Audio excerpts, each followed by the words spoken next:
అందరికీ తెలుసు. కానీ దాని వయసు ఎంత? 900 సంవత్సరాల క్రితం వరకు అమెరికా లేదు. కొలంబస్ అనే వ్యక్తి తెలిపాడు ప్రపంచానికి.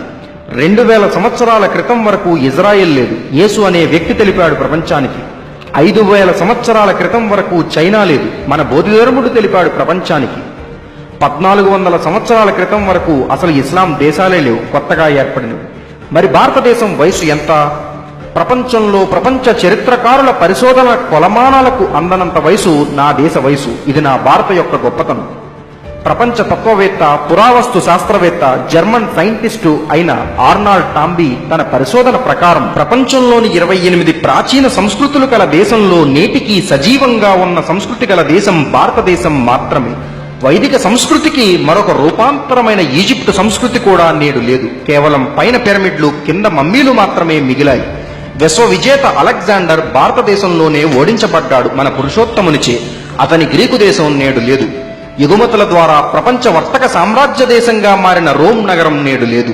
ఇలా అస్తేరియా, సుమేరియా, బాబెలోమియా, మెస్పెటోమియా ఇలా 27 దేశాలు నేడు లేవు.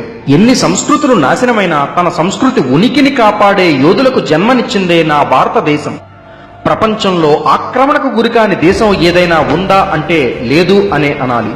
మరి ఒక్క ఆక్రమణ కూడా చేయని దేశం ఏదైనా ఉంది అంటే చరిత్ర పుటల్లో నాటికి నేటికి శాంతి నిలయ దేశం నా భారతదేశం.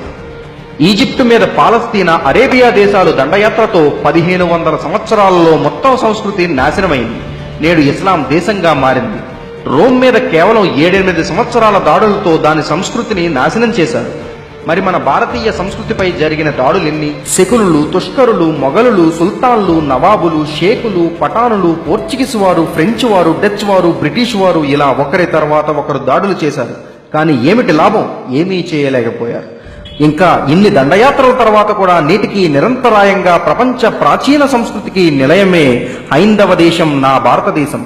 ప్రపంచానికి విజ్ఞానం నేర్పిన దేశం నా భారతదేశం. ఇంత గొప్ప చరిత్ర, సంస్కృతి, నాగరికత మాకందించిన ఋషి పరంపరకు, మమ్మల్ని అనుక్షణం కంటికి రెప్పలా కన్న తండ్రిలా కాపాడుతున్న వీర సైనికులకు, మాకు ఆహారాన్ని అందిస్తున్న రైతన్నలకు మా ఈ చిరు ప్రయత్నం అంకితం. జై హింద్.